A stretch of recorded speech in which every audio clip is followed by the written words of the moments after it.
ဟောမြင်ယုံကြည့်လိုက်ပါရှင်ကဘာပေါ်မှာနိပညာအမြင့်မားဆုံးလို့ပြောကြတယ်ဟိုရွေတာဖမ်းလို့မရနိုင်ဘူးဆိုတဲ့ American ရဲ့တိုက်လေရင်တစ်စင်းပေါ့နော်အဲ့ဒါက Iran လေပိုင်နဲ့အထက်မှာရွတ်တရပစ်ချခံလိုက်ရတယ်တကယ်ကိုမထင်မထားတဲ့အဖြစ်ပြပါပဲဗျဟုတ်တယ်ရှင်ပြီးတော့တစ်ချိန်တည်းမှာပဲ American သမ္မတကလွတ်တော်ကိုရောဟိုအနီးကဆုံးမဟာမိတ်နိုင်ငံတွေကိုပါတခုမှကြိုမပြောဘဲနဲ့စစ်ပွားတစ်ခုကိုစတင်လိုက်တယ်ပြီးတော့အဲ့ဒီစစ်ပွဲအတွက်ဒေါ်လာဘီလီယံ900ကိုရုတ်တရက်ထုံးခံလိုက်တယ်ပေါ့နော်ဟုတ်တယ်ဒါပါဟုတ်မလဲရုပ်ရှင်ကားတကားရဲ့ဇဝင်ခံမဟုတ်ဘူးရှင်အခုလက်ရှိ American နဲ့ Iran တို့ကြားဖြစ်ပွားနေတဲ့သုံးပတ်ကြာစစ်ပွဲအကျိုးမှာတကယ်ဖြစ်ပျက်နေတဲ့အခြေအနေတွေပါအဲ့ဒီစစ်မြေပြင်ကပောက်ကွဲမှုတွေကလည်းအရှိအလဲပိုင်းတဲကန်ဒါရာထဲမှာတင်ရက်တန့်မနေဘူးဗ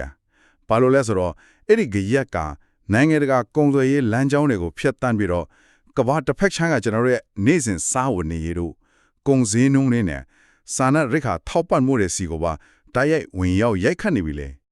ဒါကြောင့်ဒီကနေ့ကျွန်တော်တို့ရဲ့အသေးစိတ်လေ့လာဆွေးနွေးမှုမှာပေါ့နော် ABC News ရဲ့သတင်းအစီရင်ခံစာတွေနဲ့ရရှိထားတဲ့အချက်အလက်တွေကိုအခြေခံပြီးတော့ဒီစစ်ပွဲရဲ့နောက်ွယ်ကမမြင်ရတဲ့ကွင်းနဲ့ချက်ဆက်မှုတွေကိုဖြည့်ကြည့်သွားမှာပါဟိုအစမပြောခင်မှာကြိုတင်အသိပေးခြင်းလားတစ်ခုရှိပါတယ်ရှင်ဟုတ်ကဲ့ဗျာပြောပါဦးအခုဆွေးနွေးမယ့်ရင်းမြစ်အချက်အလက်တွေသတင်းတွေထဲမှာနိုင်မြန်ရေးအရာအငင်းပွားပွဲရဆုံးဖတ်ချက်တွေအများကြီးပါဝင်နေပါတယ်ဒါပေမဲ့ကျမတို့ရဲ့ဒီဆွေးနွေးမှုကလေဘယ်နိုင်မြန်ရေးအယူဆဘဲဘက်ကမှထောက်ခံအားပေးမှာမဟုတ်ပါဘူးသတင်းတွေထဲကအချက်အလက်တွေကိုဒါပတ်လိုက်မှုကင်းကင်းနဲ့ပကတိအတိုင်းတင်ပြဆွေးနွေးသွားမှာပါပေါ့နော်အဲ့ဒါတိတ်ကြီးတယ်ဗျာဟုတ်ပါတယ်ဆိုတော့ကဲပထမဆုံးအနေနဲ့စစ်မြေပြင်ကအံ့အားသင့်စရာအကောင်းဆုံးသတင်းတစ်ခုကနေစလိုက်ရအောင်ရှင်တမိုင်းမှာပထမဆုံးအကြိမ်အဖြစ် American ရဲ့ F-35 Stealth တိုက်လေယာဉ်တစ်စင်း Iran အထက်မှာပစ်ခတ်ခံရပြီးအရေးပေါ်ဆင်းသက်ထည့်ရလဲပေါ့လေယာဉ်မှုကတော့ပေးကင်းတယ်လို့သိရရဲ့ဒါပဲစဉ်းစားကြည့်လေ Stealth ဆိုတာရေရာကနေလုံးဝကိုဖြောက်ထားနိုင်တဲ့နီးပညာမဟုတ်ဘူးလားတကယ်တော့အဲ့လိုလုံးဝကြီးပျောက်သွားတာမျိုးတော့မဟုတ်ဘူးဗျာဟုတ်လားဒါဆို Iran ကဒီလေယာဉ်ကိုဘယ်လိုလုပ်မြင်တွေ့ပြီးပစ်ချနိုင်ခဲ့တာလဲနီးပညာပိုင်းကတော်တော်လေးကိုမေးခွန်းထုတ်စရာဖြစ်မနေဘူးလားရှင်ဒါကတကယ်ကိုစိတ်ဝင်စားစရာကောင်းတဲ့ချက်ပဲဗျာလူများစုက Stealth နီးပညာဆိုတာဟိုဘာကောင်မလဲ Harry Potter ဇာတ်ကားတွေကကိုပြောက်ဝေယုံကြီးခြုံထားသလိုရေရာပေါ်မှာလုံးဝပျောက်ကွယ်သွားတယ်လို့ထင်တတ်ကြတယ်လေဟုတ်တယ်ကျမလည်းအဲ့လိုပဲထင်ထားတာတကယ်တော့အဲ့ဒီလိုမဟုတ်ပါဘူးဗျာ Stealth နီးပညာဆိုတာရေရန်ရဲ့ပုံမှန်တဏ္ဍာနဲ့မျက်နှာပြင်အထူးရှေးသားတွေကိုတုံးပြီးတော့ရေရာလိုင်းတွေကိုတခြားဘက်ကိုလမ်းလွှဲပစ်တာပါဆိုလိုလာက line တွေကိုပြန်မဟတ်တောင်လုပ်လိုက်တာပေါ့မှန်ပါတယ်ဗျာရေရာဖန်သားပြင်ပေါ်မှာတိုက်လျင်အကြီးကြီးအစားဟိုငတ်တကောင်ဒါမှမဟုတ်ပြားတကောင်လောက်ပဲရွယ်စားပေါ်အောင်လှည့်စားထားတဲ့သဘောပေါ့အခုလိုပစ်ချခံရတယ်ဆိုတာကအီရန်ဘက်မှာအဲ့ဒီလိုလှည့်စားထားတဲ့ကြားကနေထောက်လန်းနိုင်တဲ့နီးပညာအသစ်တွေရှိနေပြီလားဒါမှမဟုတ်ရေရာစနစ်ဟောင်းတွေကိုကွန်ရက်ချိတ်ဆက်ပြီးတွက်ချက်နိုင်စွာမြင်လာတာလားဆိုတ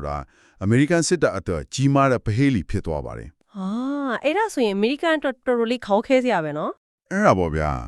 အကယ်၍အီရန်ကများဒီလေရင်ကိုထောက်လန်းနိုင်ခဲ့ပြီဆိုရင်ဟိုတခြားပြိုင်ဘက်နိုင်ငံကြီးတွေရောဘယ်လောက်ထိလုံနိုင်နေပြီလဲဆိုတဲ့စိုးရိမ်မှုတွေထွက်ပေါ်လာစေပါတယ်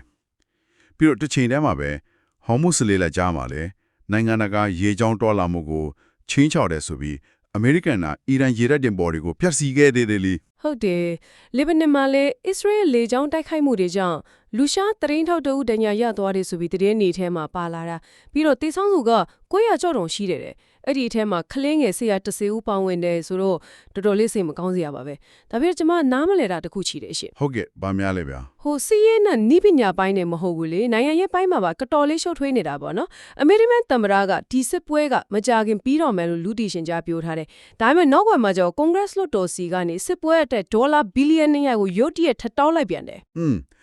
အဲ့ဒီပမာဏကတော်တော်များတာဗျာဟုတ်တယ်လေစစ်ပွဲစတဲ့ပထမတစ်ပတ်တည်းမှာတင်ဘီလီယံစစ်တပ်ကုန်ကျခဲ့ပြီးနော်မကြခင်ပြီးတော့မစစ်ပွဲတစ်ခုအတွက်ဒေါ်လာဘီလီယံနီးတာအထိဘာလို့လိုအပ်တာလ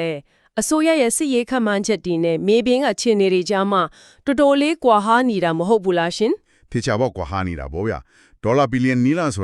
ာတချို့နိုင်ငံတွေရဲ့တစ်နှစ်စာ GDP ထက်တောင်များနေပါသေးတယ်တကယ်ကြီးလားတော်တော်များတာပဲဟုတ်တယ်လေဗျဒီလောက်ကြီးမားတဲ့ပမာဏကိုတောင်းခံလာတဲ့အတွက်ဘတ်ဂျက်ကိုထိန်းချုပ်ရတဲ့ကွန်ဂရက်လွှတ်တော်အမတ်တွေကိုယ်တိုင်အကြီးအကျယ်အံ့အားသင့်သွားကြတာပေါ့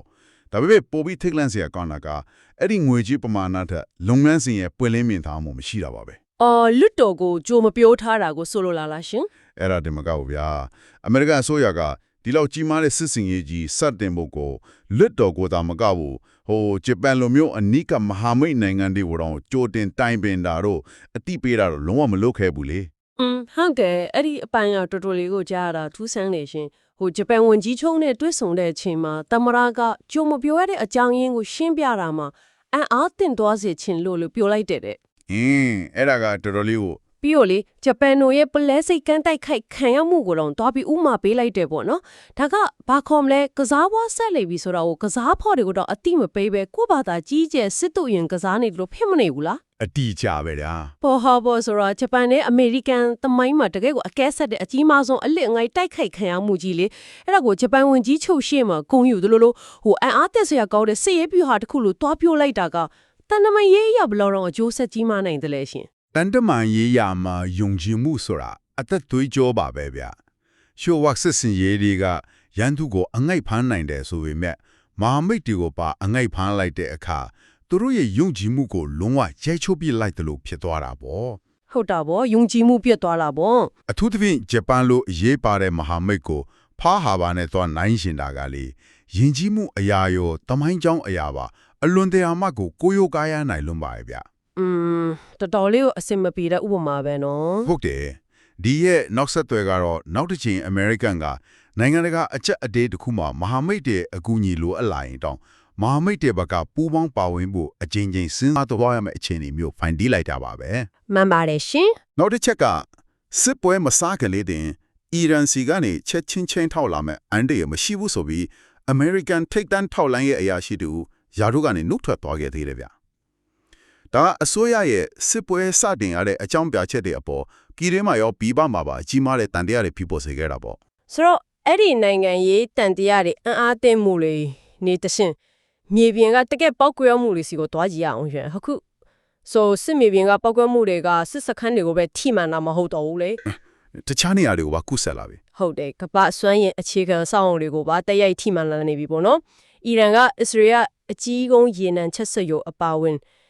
ဆော်ဒီအာရေဗျနဲ့ကူဝိတ်မှာရှိတဲ့စွမ်းရင်စက်ရုံတွေကိုပါလက်တော့ပြန်တိုက်ခိုက်လာတယ်ဟုတ်တယ်ဗျစွမ်းရင်ကန်တာတော်တော်လေးအထီးနာသွားတယ်ဒီတော့ American သမ္မတကိုယ်တိုင်ကအစ္စရေးရဲ့ဝန်ကြီးချုပ်နီတန်ယာဟုတို့အီရန်ရဲ့ရေနံစက်ရုံတွေကိုဆက်မတိုက်ဖို့တောင်းဆိုလာရတဲ့အထိပဲဒီစွမ်းရင်စက်ရုံတွေထိခိုက်မှုကလေကျမတို့တာမန်လူတွေရဲ့နေ့စဉ်ဘဝကိုဘလောက်အထိကြရက်ရိုက်လာပြီလဲရှင်အဲ့ဒီကြရက်ကလေချက်ချင်းဆိုသလိုကမ္ဘာဈေးကွက်ထဲမှာပြလာပါတယ်ဗျရေနံတင်ပို့မှုတွေပြတ်တောက်နိုင်တဲ့ဆိုတဲ့စိုးရင်စိတ်တစ်ခုတည်းနဲ့တင်ကမ္ဘာရေနံဈေးကတစ်စီကို$115အထိထိုးတက်သွားရတာလေဟာတော်ကိုခုန်တက်သွားတာမနော်အမေရိကန်ပြည်တွဲမှာချွဲလဲဓာတ်စီတကားလန်ကို$90ပြားအထိရောက်သွားပြီဗျာစစ်စတင်ကြတဲ့က69ပြားအထိရုတ်တရက်ခုန်တက်သွားလာပေါ့ဒါမဲ့ဒီကိန်းကနန်းဒီထဲမှာအကြောက်စရာအကောင်ဆုံးကဒီဇယ်စီစင်းနူးမို့လားအတိအကျပဲဗျာဟုတ်တယ်ဒီနေရာတကက်ကိုအေးလေးကြီးတဲ့ပိုင်းပဲရှင်တရင်နေရဆိုရင်ဒီဇယ်စီဈေးကတကယ်လန်ကို$9ထိပ်ရောက်သွားပြီတဲ့တမတာကတော့အစပိုင်းမှာစီးပွားရေးကိုအနည်းငယ်ပဲထိခိုက်မယ်လို့ခန့်မှန်းရရလေဒါမဲ့ကျွန်မနားလဲတယ်လို့ဆိုရင်ဒီဇယ်ဈေး$9ကျော်သွားတာကတာမန်တက်စီဈေးတက်တာနဲ့မတူဘူးပေါ့နော်လုံးဝမတူဘူးဗျာတခြားစီပဲဟုတ်တယ်လေဒီဇယ်ဆိုတာကမ္ဘာစီးပွားရေးကြီးတစ်ခုလုံးလဲပတ်နေကြွက်သားကြီးမဟုတ်လား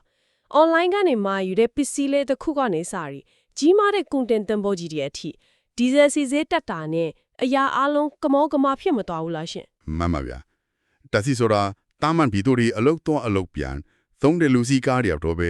အဓိကသုံးတာလေဒါမဲ့ဒီဇယ်ဆိုတာကတည်ယူပို့ဆောင်ရေးနဲ့ထုတ်လို့ရေးကန်တာတစ်ခုလုံးကိုမောင်းနေနေတာပါဗျာဆိုတော့ကုန်ကားကြီးတွေရန်တရားကြီးတွေကိုပြောတာပေါ့ဟုတ်တယ်ဗျာလေယာစိုက်ပျိုးရေးသုံးထွန်းဆက်ကြီးတွေစောက်လုပ်ရေးလုပ်ငန်းသုံးရန်တရားတွေကုန်တင်ရထားတွေကုန်တင်တင်ဘောတွေပြီးတော့Uber တို့ UPS တို့ FedEx လိုမျိုးနေ့စဉ်ပစ္စည်းပို့ဆောင်ရေးကားတွေအားလုံးကဒီဇယ်ကိုပဲမိခိုးနေရတာလေဆိုတော့ဒီဇယ်ဈေးတက်တာနဲ့တည်ယူပို့ဆောင်ရေးစရိတ်ဒီပါတခါတည်းတက်သွားတာပေါ့အဲ့ဒါပေါ့ဗျာဒီဇယ်ဈေးတက်ပြီဆိုတာနဲ့တည်ယူပို့ဆောင်ရေးကုန်ကြစိတ်ဒီအလိုလိုတက်သွားမယ်ကုမ္ပဏီတွေကအဲ့ဒီကုန်ကြဈေးကိုသူ့အိတ်ကထက်ကနေစိုက်ထုတ်ပေးမှာမဟုတ်ဘူးလေကုန်ပစ္စည်းဈေးနှုန်းတွေကိုအချိုးချထည့်ပေါင်းလိုက်မှာပေါ့ရှင်းပါတယ်နောက်ဆုံးတော့ပြည်သူတွေပဲခံရတာပေါ့ဟုတ်တယ်ဗျာနောက်ဆုံးမှာအဲ့ဒီဝန်ထုတ်ဝန်ပိုးအားလုံးက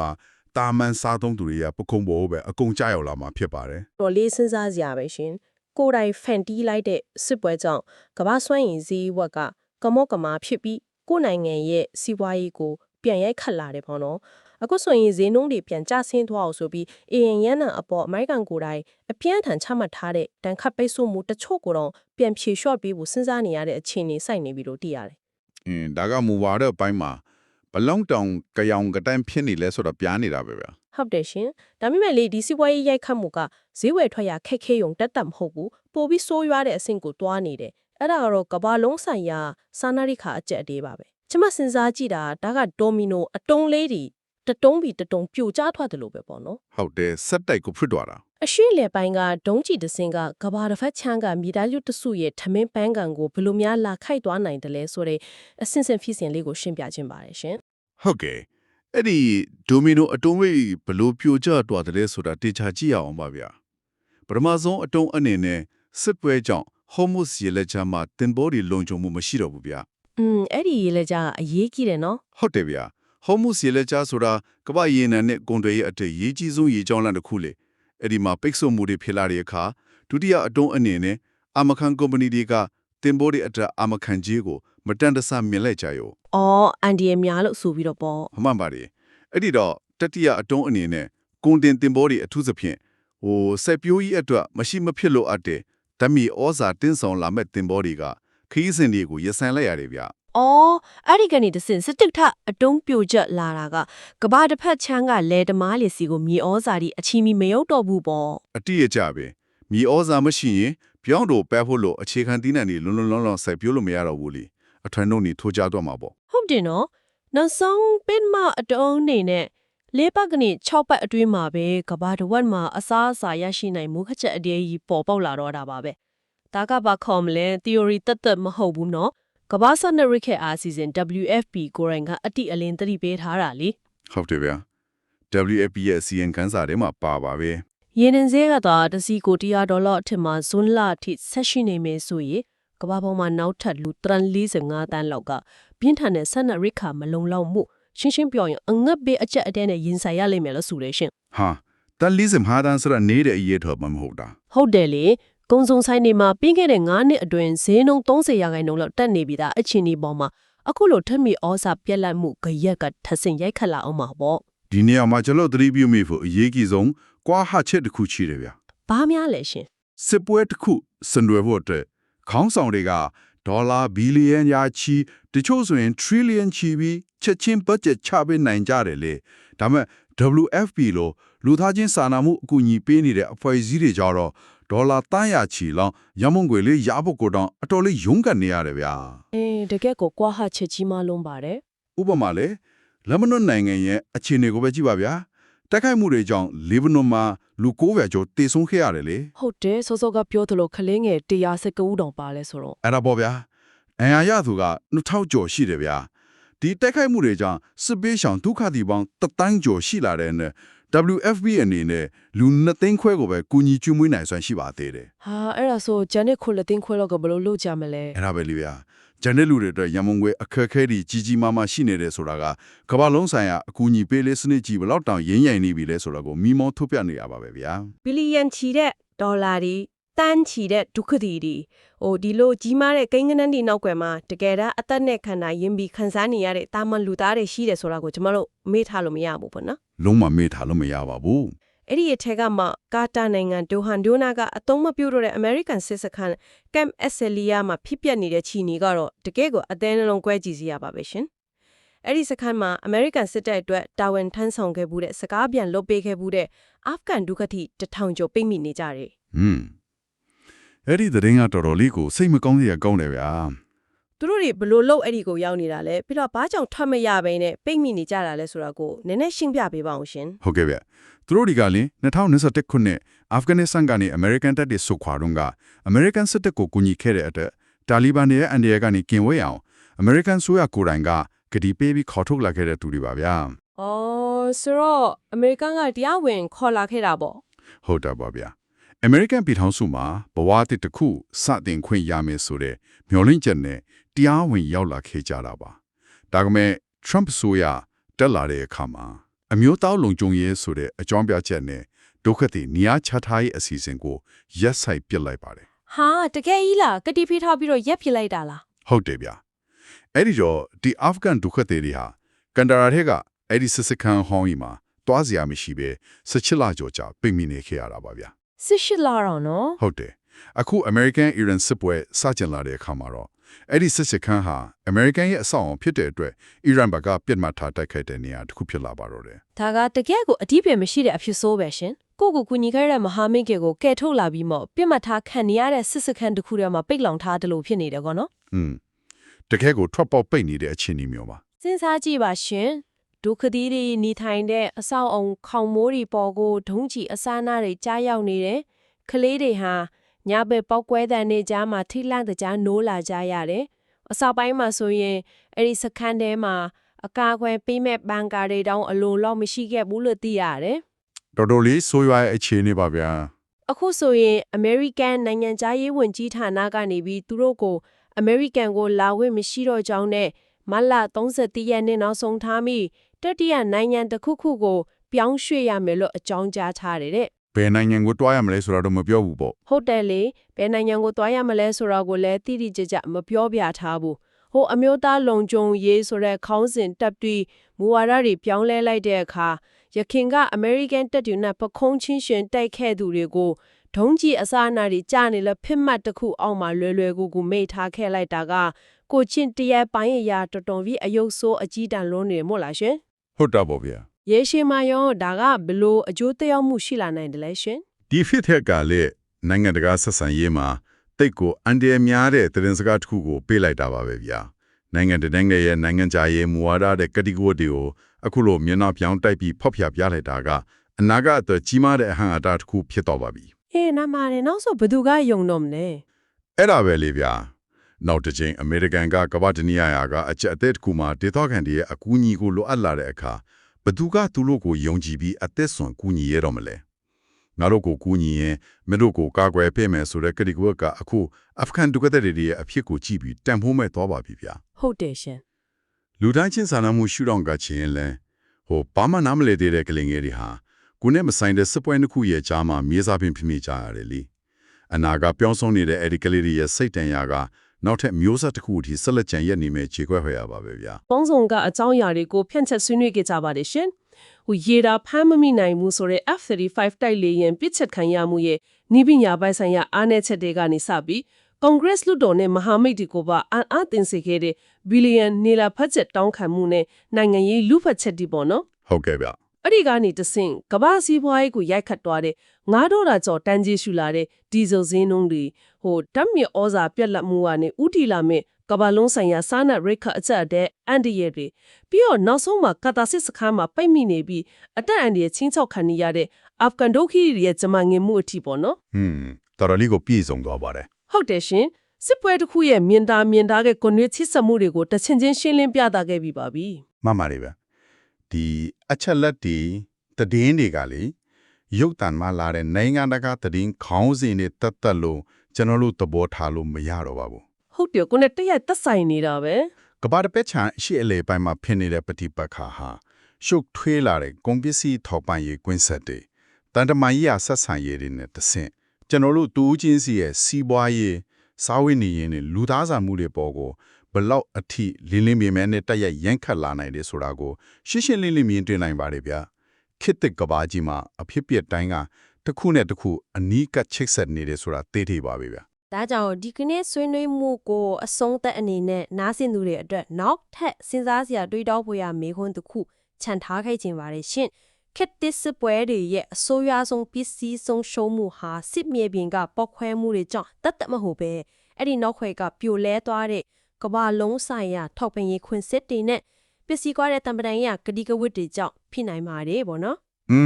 အဲ့ဒါတိမ်မှန်တဲ့အချက်ပဲဗျာ ဒါပြင်နောက်ထပ်တွဲကြည့်စရာအလွန်အရေးကြီးတဲ့အချက်တစ်ခုရှိပါသေးတယ်ရှင်အကယ်၍လူရေ62တန်းကျော်ရှိတဲ့အီရန်နိုင်ငံကြီးတာဒီစစ်ပွဲရဲ့တန်ကြောင့်စီးပွားရေးရစိတ်ပြိုးရေးရလောဝပြိုလဲသွားရမယ်ဆိုရင်ဘာဖြစ်လာမလဲ အဲ့ဒါဆိုရင်တော့တကယ်ကိုကြီးမားတဲ့အချက်သေးကြီးဖတ်သွားမှာဗျာ ဒီထိုင်မှုတမိုင်းကြောင့်နဲ့နိုင်ငံတကာကူညီကစိတ်စက်တစ်ခုလုံးကိုအမြဲတမ်းပြောင်းလဲပြစ်လိုက်နိုင်တယ်လားဆိုတာပါပဲ တကယ်ကိုလင်းနေတဲ့မိခုံပါပဲ ဒါဟာကဘာကြီးနေနဲ့လေလျူရှုထားလို့မရပဲအထူးဂရုစိုက်ဝေးဆက်လက်ဆောင်ကြည့်ရမယ်စိုးရင်ဝယ်အနာဂတ်တစ်ခုဖြစ်ပါတယ်ရှင်ယခုလိုအချိန်ပေးနားဆင်ပေးတဲ့အတွက်ကျေးဇူးတင်ပါတယ်နောက်ထပ်အသေးစိတ်လေ့လာမှုတွေမှာပြန်လည်ဆုံတွေ့ကြပါမယ်ရှင်